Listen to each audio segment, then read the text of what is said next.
Hey everyone! Welcome to the Jungle Macro Guide. As a jungler, we have a special role that allows us to help or apply pressure to all three lanes in the game. The best case scenario for a jungler is to always be in the right place at the right time. To do this efficiently, we must be able to read the map well to be able to make the best response possible. This guide is made to achieve that goal and help realize that jungling is not all about farming camps. At the end of the guide, this aims to increase our macro sense and help make better decisions as a jungler. With this, here are 4 tips with regards to jungle macro. Jungle tip number 1. Pathing. The first one is jungle pathing. In League of Legends, the fight starts as soon as all of the champions are locked. Basically, we should be able to formulate a plan in our heads on how to play the game. For junglers, it is being able to assess both lineups and know which is the easiest lane to gank for both sides. One indicator to help know this is looking for the opponents with no dashes and if our teammate has good crowd control. Once this is identified, the fundamental play is to start on the opposite side of the gankable lane. For example, if our goal is to gank the Baron lane, then we should be starting at the Dragon side and path towards the Baron lane. That way, there are more opportunities to gank when the chance arrives. In this example, we are playing Lee Sin, and as an aggressive jungler, we need to have successful ganks and help our team get ahead. Checking the lineups, the Dragon lane is hard to gank due to lack of crowd control. Mid is a short lane and has no priority, so it would depend on Morgana hitting her bind. This would make the Baron lane the easiest place to gank due to Sion being overextended and having no dashes. With this, we start at the blue buff and path towards bot. As we are clearing the camps, always look at the bot lane for any opportunity, and when it arrives, we see that Sion is in a perfect position to gank due to being overextended. We use our red trinket just in case there are any wards and take this opportunity to get first blood. We use our second skill to engage, third skill for the slow, and execute Sion with our first skill. As soon as we take him down, Vi tries to help but is already too late, and this is why early game planning and pathing is so important. Once we grasp this concept, this should increase the rate of successful ganks. There are other kinds of jungle pathing, but they are more situational, like pathing for a counter gank, early invade, or even chasing our opponent.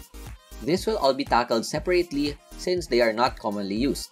In the end, it is up to our creativity on what the early plan is and how to be able to execute it smoothly. Jungle tip number 2. Warding. The second jungle macro tip is warding.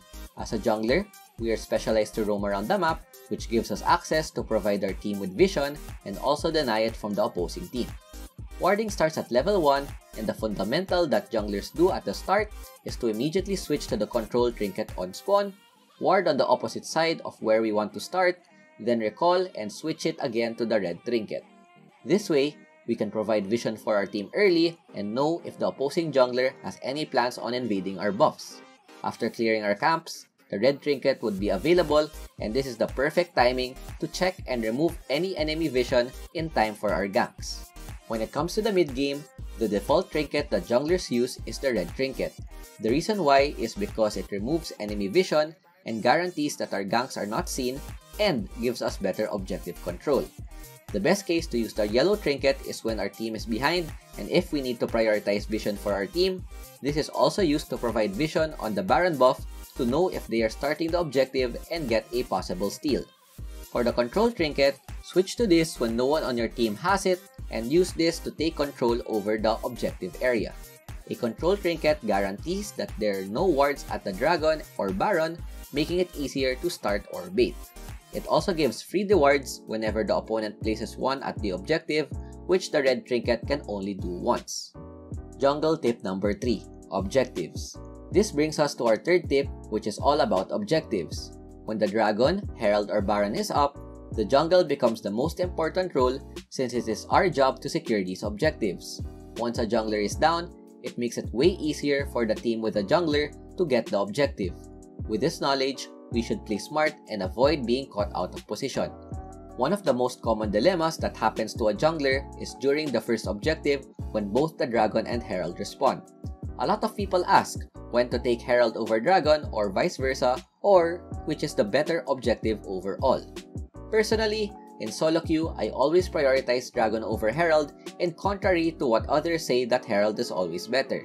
The reason is because even though Herald would give a bigger boost in gold and map control in the short term, all it takes is one throw by a teammate to negate all of the advantages that Herald can give. This may only be by chance, but based on experience, there's a very high chance that people would make a mistake which the other team can capitalize on. Once the game is equalized, the team with the Herald would be at a disadvantage because the other team that went for the Dragon can possibly get Soul Point, which is better than getting Herald early. The best time to prioritize getting Herald first is if we are using a hyperscaling champ like Gwen or Yone that could 1v9 later on. Otherwise, Dragon is much better, especially for ganking junglers like Lee Sin. When it comes to a point where both teams want to contest the same objective, you would always want to go where your strong lane is. The reason is because the strong laner will always have priority and more damage, which would increase your chances of winning the fight. On the other hand, if all lanes are losing, it is best to wait for the opposing team to start the objective and immediately run to the other side to at least get a 1-for-1 trade. With this example, we are using Lilia and the first objectives are about to spawn. As I said earlier, I would usually start on the Dragon, but looking at the positioning of my team, I decide to pull and see how my opponents would react. As soon as I see Talon and with our positioning, contesting this would be a crucial mistake, and this is why I immediately sprinted towards the Herald so we could get at least a trade. Contesting an objective without any priority is a common mistake that junglers make, and it usually ends up losing the team fight and both objectives, putting their opponents in a prime position to snowball the game. Lastly, when it comes to a 50-50 smite fight, the best way to win is to always lock the objective and use your highest damage skill and smite at the same time. This would give a higher chance of securing the objective, and this is why it's harder to win a 50-50 smite fight against champions with high execute like Lee Sin, Riven, Nunu, and even Talon. Jungle tip number 4. Ganking.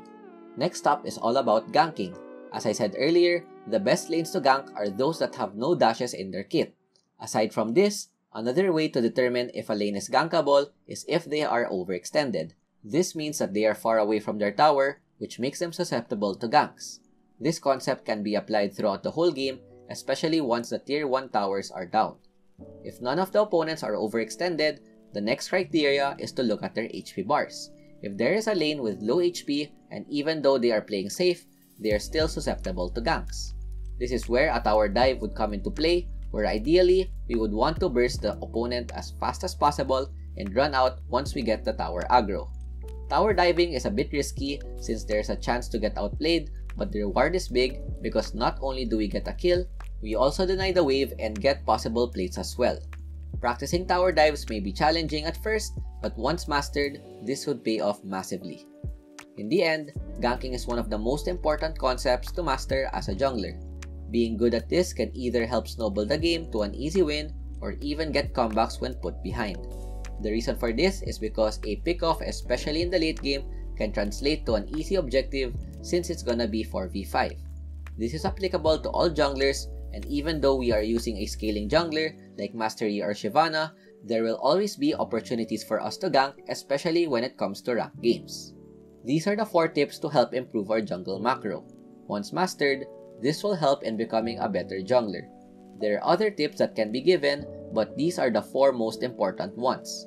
I hope you learned a thing or two, and if there are any suggestions and tips that can be given, feel free to comment down below. If you enjoyed the video, don't forget to leave a like for more content like this. That is it for me.